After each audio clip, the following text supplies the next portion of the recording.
I never made it. Okay guys, another sound check video lang tayo kay Mamba.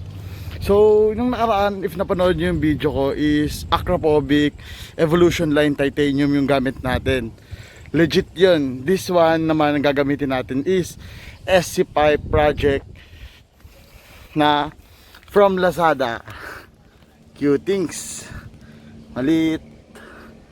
So, before we start our sound check video, marami kasing nagtatanong kung ano talaga yung pinakalaman loob ng makina ni Mamba. So here we can see na ASV big valve converted siya sa ultra head 29.5 to 29.530 yung intake and exhaust, 8.0 leaf cams gawa ng Judd Racing, 59 full dome piston, then roller type na rocker arms. Tas yung cam gear kasi natin hindi pa siya adjustable, so gagamitin natin SC5. Then check muna natin yung paint ni Mamba.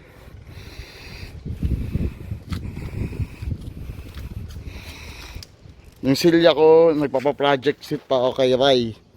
So if you want to see yung mga gawa niya, check her page po. Sobrang bangis gumawa ng silya. So ito, start natin. Gawa ng 8.0 lift yung cam. Hirap siya mag-start kasi dahil sa starter. Buti nga kinakaya pa eh.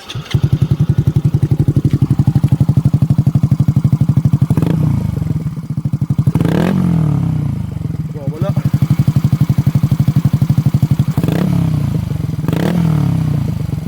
Sobrang ingay. Kaya ng butas oh.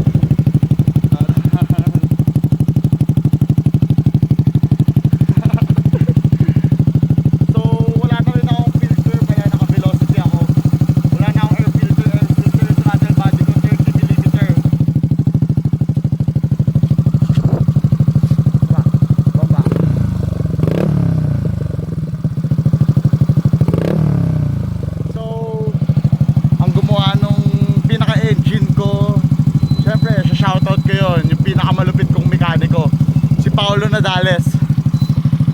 Puntahan nyo lang siya sa Judd Racing sa Pasig. Sobrang lupit gumawa nun ni Paolo.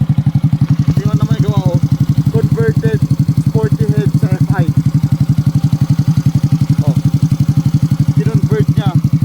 Although magiging matagal yung gawaan, pero trust me, sobrang worth it ng pagpagawa ng gantong engine.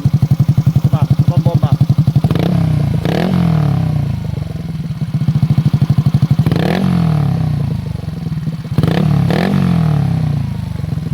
Okay, kung bago lang kayo sa channel ko, kindly subscribe our channel and ring the notification bell para sa more further update kay Mamba.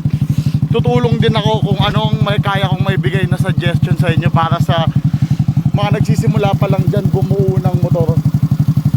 Sobrang saya bumuo ng motor, promise.